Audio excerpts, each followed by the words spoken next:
Finding deals with the right numbers is always going to be a little bit of a challenge. Yeah.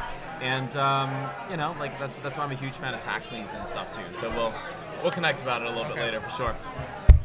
Think Realty Nation, what's up? It's Avi Golhar, host of Think Realty Radio. We're here at the Think Realty Irvine conference. I've said like Think Realty at least 4 times in the 2 sentences. So anyway, my good buddy Jason from Roofstock has decided to jump on the hot seat with me. We're going to be talking a little bit about not only what Roofstock does, but as single-family investors, either in flips or buy and holds, what you need to be paying attention to, some of the data analytics, and how you choose your markets and what due diligence you need to do. Hopefully, we'll get through all of that in like 10 minutes.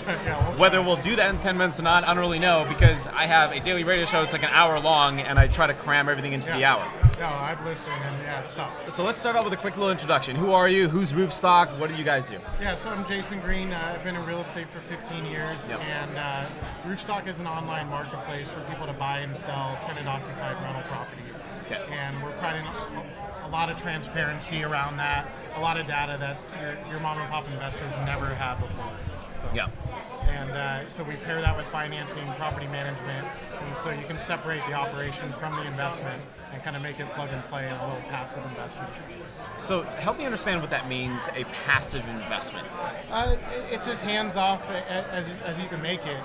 You have a property manager that takes care of all the day-to-day with the property, and we've negotiated discounted rates with those property management companies. You're not paying your standard 10%.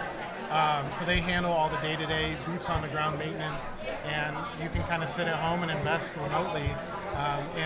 What we're finding is fascinating is people are investing over 1,000 miles away from where they're located. That's awesome. Yeah, and historically, people buy in their local market, but in areas like California and Seattle, it's gotten challenging just because of the price points. So. Thank you so much for saying that, right? Because for me, that's additional validation that there's obviously a difference. Yeah. Like there's obviously a difference between active investing and passive investing. Oh, yeah. Like you can be a flipper all day long, but if you're not putting your money to good work, guess what's not going to happen, right? You're not going to build and grow your wealth and portfolio. And that's what I appreciate about Roofstock. So your website is www.roofstock.com. Cool.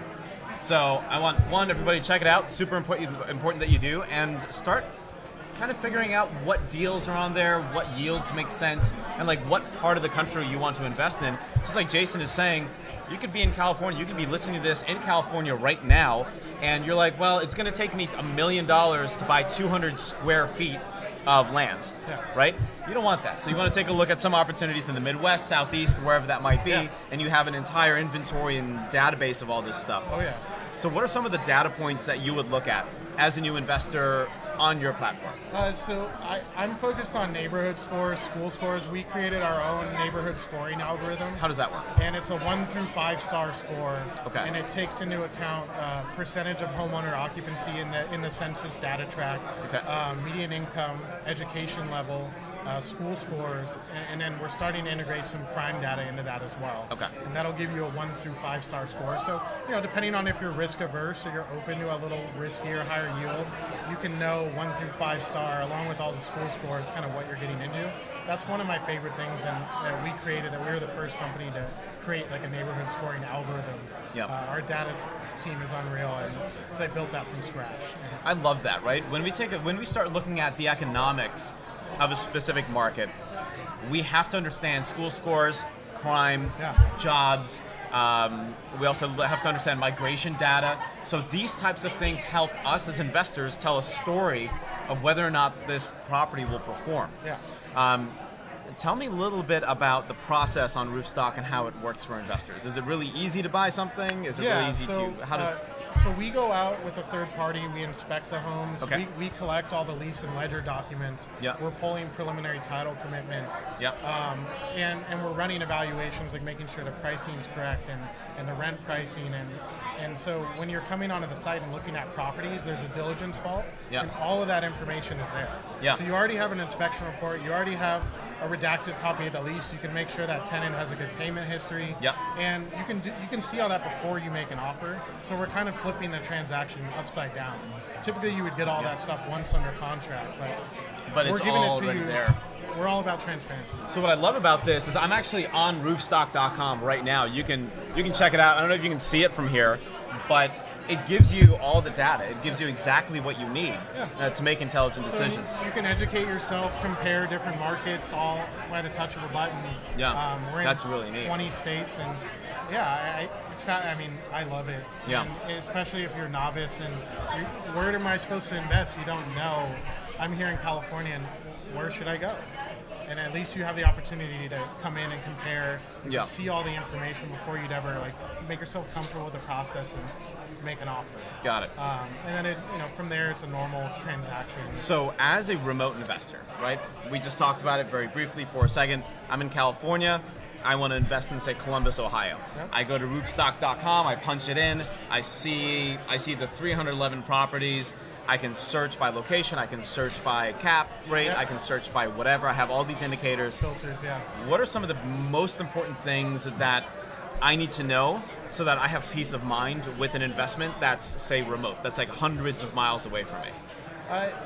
The important thing to know is, so we provide financials and guidance. Obviously, those aren't actuals. Yeah.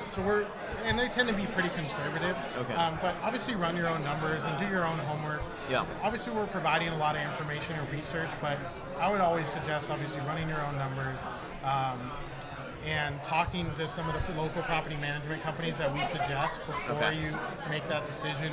Get comfortable with that whole process, and because that's your team. I mean, you got to make sure you have an A team. And we vetted all the property managers. It's a tough business to be in. And only certain ones have qualified to make it onto our platform. Yeah. Not to say they don't make mistakes, because some of them manage thousands of them. It's hard, but I would. There's nobody that's perfect. Yeah. I would talk to a couple lenders. Talk to a couple. Don't just do what we tell you to do. Yeah. Do your own research. Talk to a few property management companies. Talk to a few different lenders, and go with who you're comfortable with.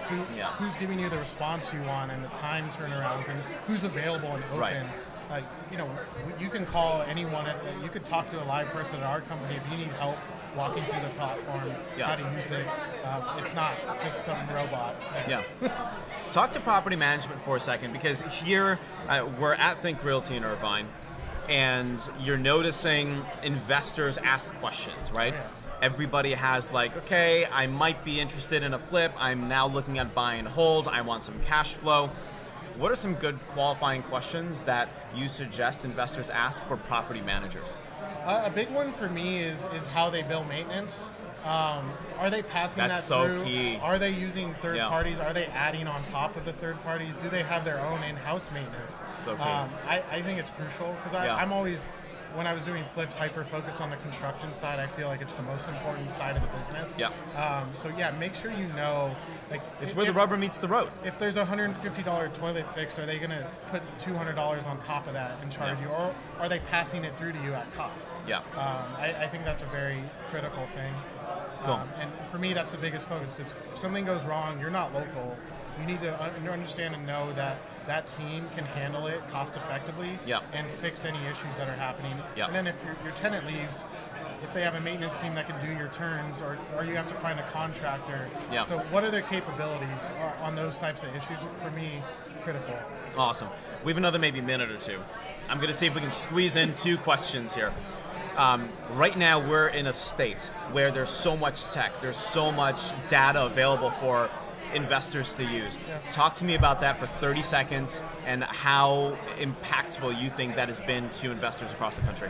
I think it's huge, because they've never had access to that information before. Yeah. I mean, Zillow really broke the mold. And we were just talking about the old Zenith computer and the dot matrix printer. Working on DOS, And now they have access to institutional quality information and tools. And that's the most exciting thing to me about what's going on. Awesome. I love being able to go to roofstock.com and check out all the data that you have. Help me understand how Roofstock is a resource for real estate investors nationwide. Yeah, so we give you an opportunity to explore and compare.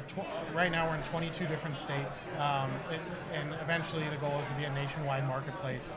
Eventually in other countries, but that's big picture. Right. Give you the ability to compare, contrast different markets, see what your appetite is. Are you a yield chaser? Do you want some appreciation and growth? We have all that information there. So you got to decide what your strategy is, what you're comfortable with, and we provide all the information for you to be able to do that. That's really cool. And if I want to sign up, it's free. www.roofstock.com. You can create an account, create filters, so you can create your buy box. it'll automatically email you properties that fit your like box. That, the buy box. That's you awesome. Have your buy box. You got to have the buy box. And if you don't know what a buy box is, you need to come out to Think Realty right now so we can explain it to you.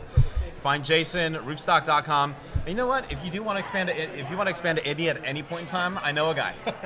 All right, Think Realty Nation, we got to go right now, but we're going to come back. So don't go anywhere. Keep checking it out. Turn the notifications on right up here for Think Realty Facebook account. Right, so right here. Do it now.